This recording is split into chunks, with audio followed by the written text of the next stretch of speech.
There is a quiet moment that happens inside you before you step into a crowded place. A tightening, a subtle rise of awareness, as if the world suddenly becomes too loud, too close, too fast. Most people walk through busy spaces without noticing the invisible currents of emotion swirling around them. But your senses open wider. Your mind listens deeper. Your body remembers things you can't always name. A crowded room feels less like a place and more like an atmosphere pressing in on your inner world. It doesn't mean you're weak. It doesn't mean you're unfriendly. It simply means that your internal landscape is sensitive, intelligent, and wired to notice what others can easily ignore. This is the psychology hidden behind the discomfort. There is a moment, so brief you rarely notice it, when your body registers a crowded place before your mind has time to form a thought. It happens in a single inhale. A slight stiffness in your shoulders. A shift in your heartbeat. A quiet whisper telling you that something in the environment is too much. You step forward, but part of you hesitates almost instinctively, as if the world has suddenly tilted ever so slightly off balance. For many people, a crowd is just a cluster of bodies, a neutral backdrop to everyday life. But for you, even the simplest busy place can feel like an emotional climate. Dense, charged, unpredictable. Sounds blend into each other. Movements overlap. Energies collide. And somewhere in that merging of sensations, your inner world grows tight like a room with no windows. You don't always understand why it happens. You just know the sensation when it arrives. It's the feeling of being watched even when no one is looking. The feeling of being pulled in multiple directions at once, as if every voice, every gesture, every shifting expression has a weight that lands on your chest. Crowds don't just fill space, they fill your senses. Sometimes it appears as a subtle fog of overstimulation. Other times it comes with a sharper edge, like the world is pressing in faster than you can process. You may feel the prickling rise of alertness, as though your attention has spread too thin across too many details. And beneath that, a quieter truth: you notice more than you want to. You take in more than you intend to. You absorb more than your body has room to carry. The discomfort rarely announces itself dramatically. It lives in the small, almost invisible signals. The way your breath shortens. The way your eyes scan the room with just a little more urgency. The way your thoughts scatter like birds startled into flight. It's not fear, not exactly. It's awareness, heightened, hungry, unfiltered. And because it's so internal, others rarely see it. From the outside, you appear calm, maybe even reserved. You know how to hold yourself together, how to move through a busy space without showing the quiet storm gathering beneath your ribs. But inside, you're negotiating with every second that passes, balancing between staying grounded and being swept up in the noise. You might look around and wonder why everyone else seems unaffected.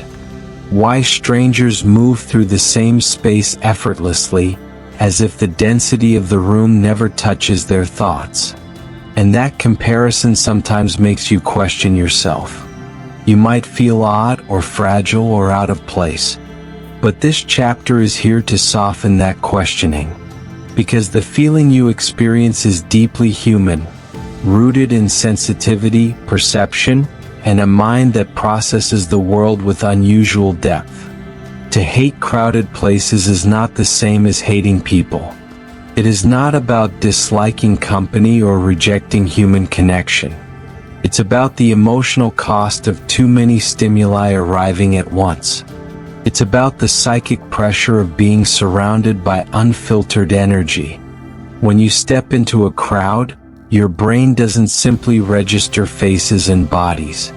It takes in moods, movements, intentions, possibilities. It interprets everything. And doing so demands more from you than from others. This recognition matters. Because once you understand that your discomfort is real, rooted in both your biology and your emotional makeup, you stop fighting it as a flaw. You begin to see it as a signal, a natural response to an environment that overwhelms your inner equilibrium. A crowded place is a tide rushing inward. You are simply someone who feels the pull of it more intensely. And underneath all of this, there is a quiet beauty. Your mind is sensitive enough to sense the world's subtleties, yet wise enough to know when the world is overflowing. Long before you understood why crowded places felt overwhelming, something quieter was shaping the way you moved through the world. Sensitivity does not appear suddenly in adulthood. It grows slowly, like roots forming beneath the soil, hidden, silent, but steady. And if you look closely enough, you can trace the threads of this discomfort back to the earliest landscapes of your life. Maybe you grew up in environments where noise carried weight, where raised voices meant unpredictability, or too much movement signaled a shift you had to prepare for. Children learn to read the world long before they can describe it. They become small observers, watching everything, memorizing the emotional weather in the room. If chaos was familiar, your mind might have learned to monitor it in self-protection. Not out of fear, but out of survival. Out of instinct. Out of necessity. Or perhaps you were the quiet child, the one who needed space to think, to imagine, to breathe. Or perhaps you were the quiet child, the one who needed space to think, to imagine, to breathe. A child who processed life slowly and deeply, who felt things intensely, even when others brushed them aside. You might have already sensed that large gatherings drained you faster than they energized others. Birthdays, family events, school assemblies, situations meant to be fun for everyone, felt subtly taxing for reasons you couldn't yet articulate. While other children ran into the noise, you might have lingered at the edges, watching from a place of safety that only you understood. Sometimes the root is temperament, a nervous system wired to respond strongly to stimuli, a brain that notices tiny shifts in tone, expression, or energy. Even as a child, you were attuned to everything. Sensitive children often grow into sensitive adults, carrying that same depth of perception with them. And in crowded places, perception becomes a flood. In other cases, the origins lie in emotional environments rather than physical ones. Maybe you grew up around people who demanded attentiveness, parents you had to anticipate, moods you had to decode. You learned to stay alert, scanning for clues, adjusting yourself to keep the peace. This early vigilance can linger into adulthood, resurfacing in places filled with strangers, where the sheer number of people feels like too many emotional cues to process at once. The world becomes a room where every expression is a potential signal, and your body, trained by years of attunement, reacts before your mind can intervene. There are origins rooted in personality as well. Introverted minds often prefer depth over breadth. One voice, not 20. One conversation, not a sea of noise. For people wired this way, crowded spaces aren't frightening. They're draining. It's like trying to listen to a single violin while surrounded by a symphony that never stops playing. Your inner world, rich and sensitive, becomes overwhelmed not by danger but by saturation. And then there are the gentler beginnings, the child who simply loved quiet, the one who found comfort in solitude, imagination, or nature, the one whose inner world was always louder than the external. For a mind like that, crowded places feel like interruptions. Too much to absorb, too many threads pulling at the attention you prefer to give to fewer, deeper things. Nothing traumatic. Nothing dramatic. Just a mismatch between the pace of the world and the rhythm of your heart. These origins don't accuse you. They explain you. They take your present discomfort and give it context, a history, a narrative. They remind you that your sensitivity is not random, it is patterned, shaped, formed over years of experiences you didn't know were shaping anything at all. And understanding this matters. Because when you trace your sensitivity back to its roots, something softens. The guilt you carry begins to loosen. The confusion you feel becomes gentler. You recognize that crowded places have always asked too much of you. Not because you're fragile, but because your mind and body learned long ago to live with depth rather than noise. Your reactions, once puzzling, begin to make sense. And with that understanding, a new kind of peace begins to grow. When you step into a crowded place, something subtle happens inside your brain. Something deeply biological, beautifully complex, and far more innocent than the self-criticism you sometimes feel. Your discomfort is not a flaw of personality, it is a natural response wired into the architecture of your nervous system.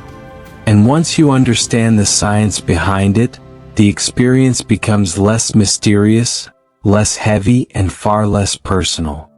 The human brain is designed to protect, interpret, and anticipate.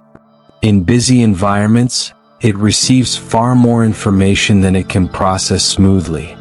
For most people, this overload is temporary white noise, annoying but tolerable. For you, it becomes a storm of signals arriving all at once, each one asking for attention. Your brain doesn't filter them out quickly, it registers them deeply. This is the essence of sensory processing sensitivity, a biological trait found in a portion of the population whose nervous systems are simply more responsive, more perceptive, more finely tuned. In these moments, the amygdala, the brain's emotional radar, lights up a little brighter. Not in panic, not in fear, but in heightened awareness. It scans the environment, reading movement, sound, posture, expression. It does this to protect you, not overwhelm you. But the more data it receives, the harder it works. And in a crowd, the data stream is relentless. Meanwhile, the prefrontal cortex, the part responsible for evaluating, interpreting, organizing, tries to keep pace. It attempts to categorize the faces, track the voices, sense the social cues, and maintain your internal equilibrium. But when a space is too crowded, the brain's cognitive load increases rapidly. It becomes like a computer running too many programs at once. Still functioning, still trying, but slower, heavier, more strained. This is why your thoughts may start to scatter. Why your focus narrows or widens unpredictably. Why your body feels alert even when nothing is wrong. Crowded places don't threaten you, they overwhelm your processing system. And that is a biological reality, not a psychological weakness. Another layer lies in mirror neurons, the cells that allow you to read and feel the emotional states of others. Highly sensitive individuals tend to have more reactive mirror systems, making them attuned to subtle shifts in mood or tone. There is a quiet conflict that lives inside you when you enter a crowded place, an invisible negotiation happening beneath the surface. On one side, there is the part of you that longs for ease, belonging, and connection. On the other, there is the part that tightens instinctively, sensing the emotional weight of too many people, too many signals, too many demands pulling at your awareness. This tension does not scream. It whispers. It coils softly in your chest, asking you to choose between staying and fleeing, between blending in and protecting your inner space. You may stand in a room full of people and feel the duality within you. One part wants to be present, to participate, to share the moment like everyone else. Another part wants to retreat to the edges, to find an exit, to step into the quiet where your mind can breathe again. This internal tug-of-war is not dramatic, but it is draining, like holding a stretched rope inside your own lungs. Crowds amplify expectations. They carry unspoken rules, subtle pressures, invisible emotional contracts. You are expected to be sociable, relaxed, easygoing. But inside, your senses are negotiating with the rising tide of stimulation, trying to hold on to the pieces of yourself that feel scattered in too much noise. You want to appear calm even when your system is alert. You want to stay grounded even when your thoughts flicker like candlelight in a draft. And woven into this struggle is something softer: guilt. The kind that says, "Why can't I handle this like everyone else?" The kind that nudges you to push through discomfort because you don't want to disappoint others. You may silently critique yourself for withdrawing, for feeling overwhelmed, for needing space when others seem to thrive in the chaos. This guilt is quiet but persistent.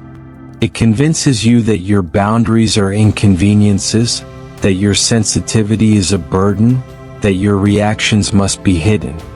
So you resist your instincts. You stay in the room a little longer than you want to. You smile through the rising tension. You offer pieces of your energy to conversations you struggle to follow.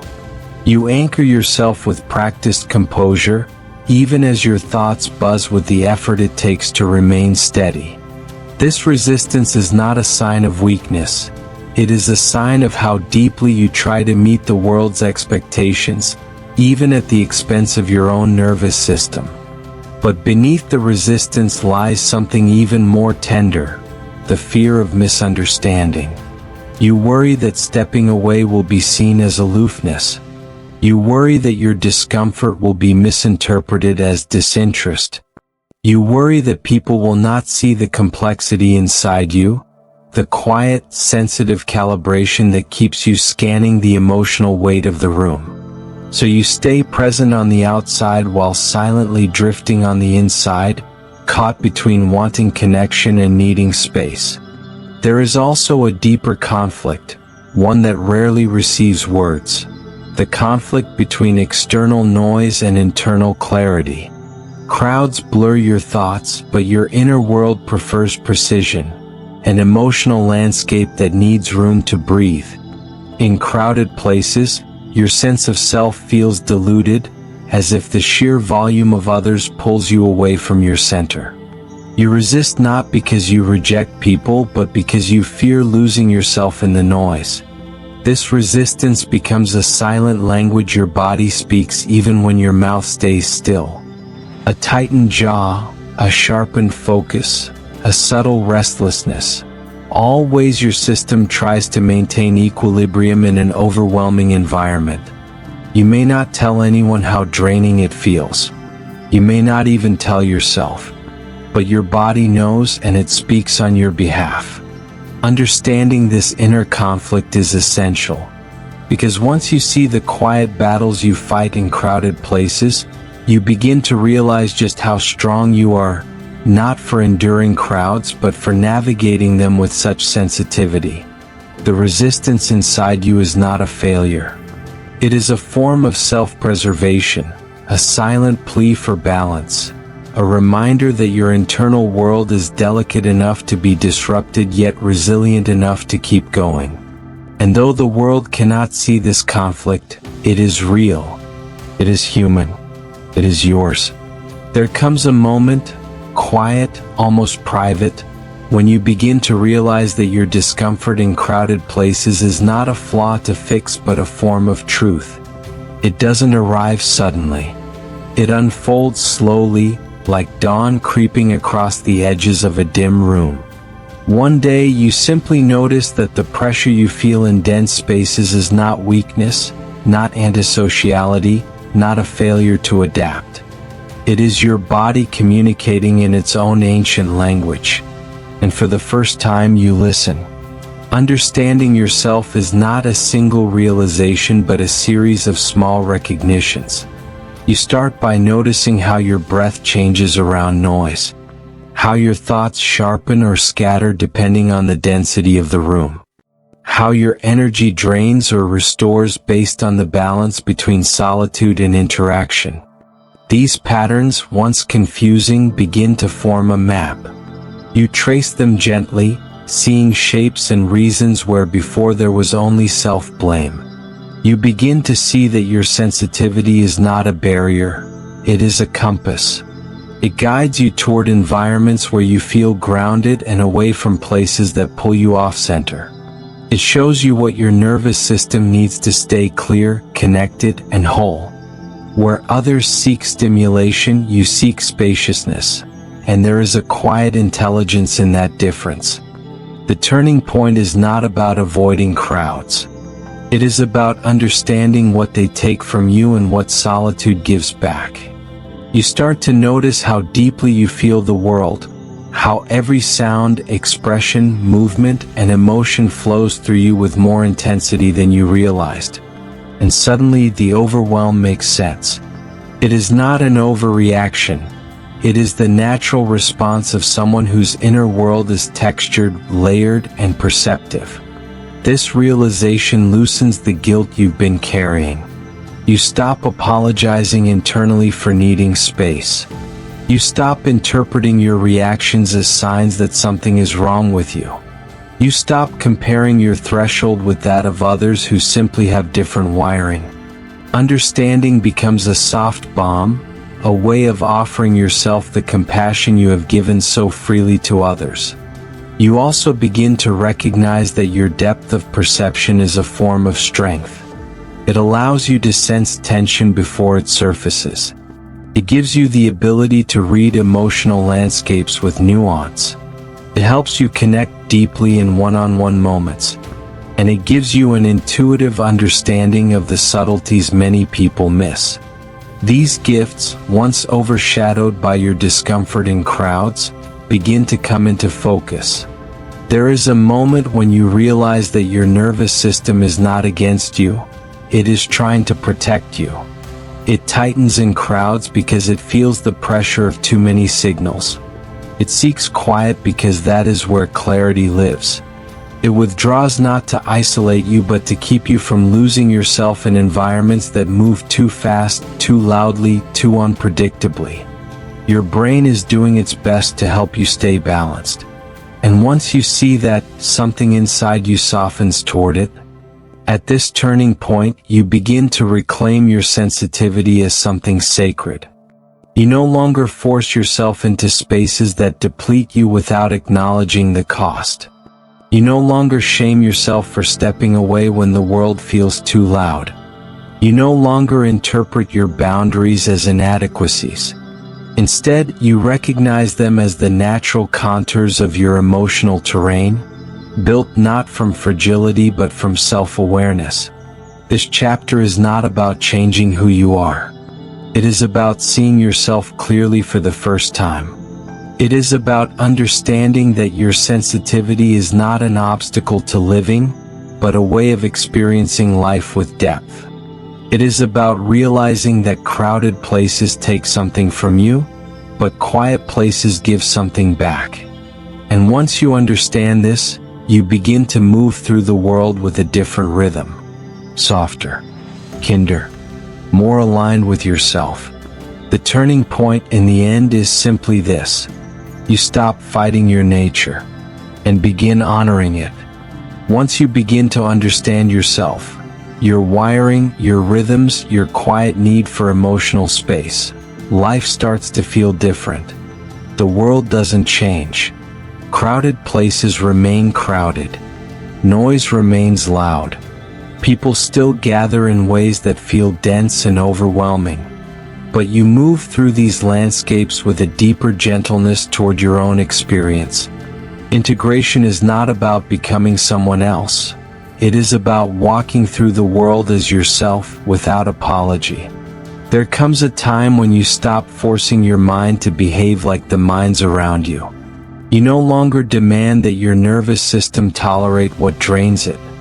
You no longer ask your senses to compress themselves into environments that flood them. You begin to see sensitivity as a natural variable, like height or voice or heartbeat. something that shapes how you move, not something you must correct. This shift changes the way you experience crowded places. Instead of bracing yourself against the overwhelm, you begin to observe it with quiet understanding. The noise becomes information, not threat. The density becomes something you acknowledge, not something you internalize. You may still prefer spaciousness, still choose quieter environments, still step away when your inner world needs air. But you do it with clarity, not shame. Living with sensitivity means recognizing when your body is speaking. You start to notice the moment your shoulders rise, the instant your breath shortens, the subtle tightening in your chest. These sensations are no longer enemies. They are signals, soft reminders that you are reaching your limit. Instead of pushing through, you listen. You adjust. You expand your boundaries gently rather than forcing them open. And in this listening, something new emerges: self-trust. You trust that your reactions are real. You trust that your limits are valid. You trust that stepping back does not mean stepping away from life. You trust that you can participate in the world without losing the quiet spaces inside yourself. You may begin choosing environments more intentionally, not to avoid discomfort, but to honor who you are. You learn which settings drain you, which ones nourish you, and which ones require preparation. You understand that connection thrives not in crowded rooms but in intimate spaces where your attention can settle, your emotions can breathe, and your mind can listen fully. Integration also brings a new relationship with solitude. Instead of feeling guilty for needing it, you begin to see it as a kind of emotional oxygen. Time alone becomes a restorative return to your center, a recalibration after the weight of overstimulation. You learn the art of retreat, not as escape but as replenishment. You discover that solitude is not emptiness, it is clarity, depth, and unfettered presence. You may also find yourself becoming more graceful when you do enter crowds. Not because you enjoy them more, but because you understand yourself better. You navigate the noise at your own pace. You notice what helps you stay grounded, a point of focus, a steady breath, a moment of stillness. You leave when your body tells you it has given enough. And there is nothing dramatic about this. It is simply care. It is simply respect. This integration softens your relationship with others as well. You realize that people who thrive in crowds are not stronger, just differently wired. And you begin to accept that your way of being is equally valid. You see the world through your own lens without feeling pressured to adopt another. This acceptance creates a quiet confidence, not loud, not forceful, but steady, honest, and deeply rooted. Living with sensitivity is not about retreating from life. It is about moving through it with awareness. It is about honoring the subtle signals that guide you. It is about embracing the parts of your mind that feel deeply, sense quickly, and understand quietly. It is about making peace with the way your inner world responds to the outer one. Integration does not require change. It simply asks for acceptance.